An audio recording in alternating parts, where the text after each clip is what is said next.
We're going to have the YouTube exclusive content. There's a ride that's missing from Disneyland that might just be the best at Tokyo Disney, the Beauty and the Beast ride. I'll walk you through today on how that ride works, why it's so incredible, and exactly where it could go to fit into Disneyland. If an Imagineer ever brought it here, trust me, you wouldn't want to miss this.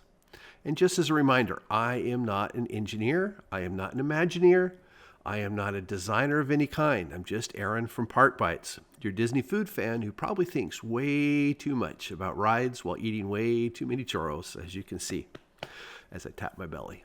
But this just makes so much sense.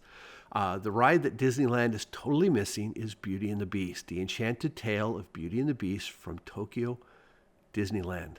Now let me walk you through it, literally. When you enter, you see Belle and Beast up in the balconies having this charming little discussion.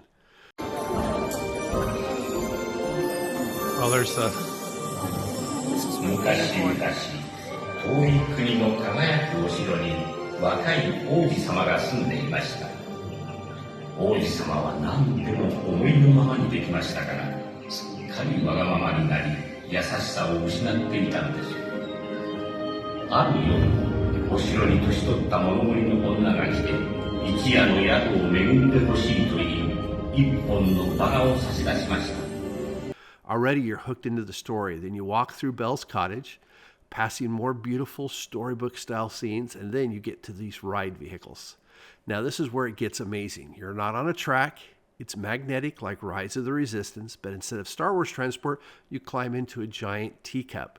These cups don't just roll around. They bounce and sway like the Winnie the Pooh ride. And sometimes they spin like the Mad Tea Party. The whole thing feels alive. It's almost like you're dancing through the story. And when you glide through the multiple Beauty and the Beast moments, each one staged like a Broadway show. They do a fantastic job. I've done a lot of rides across the parks, but honestly, this one might be the very best. It was so much fun, and it just nails the Disney magic we all chase. Now, here's the kicker. If you look at the map at Disneyland Theater in Disneyland and then compare it to the Tokyo map where the Beauty and the Beast ride sits, the sizes are surprisingly similar.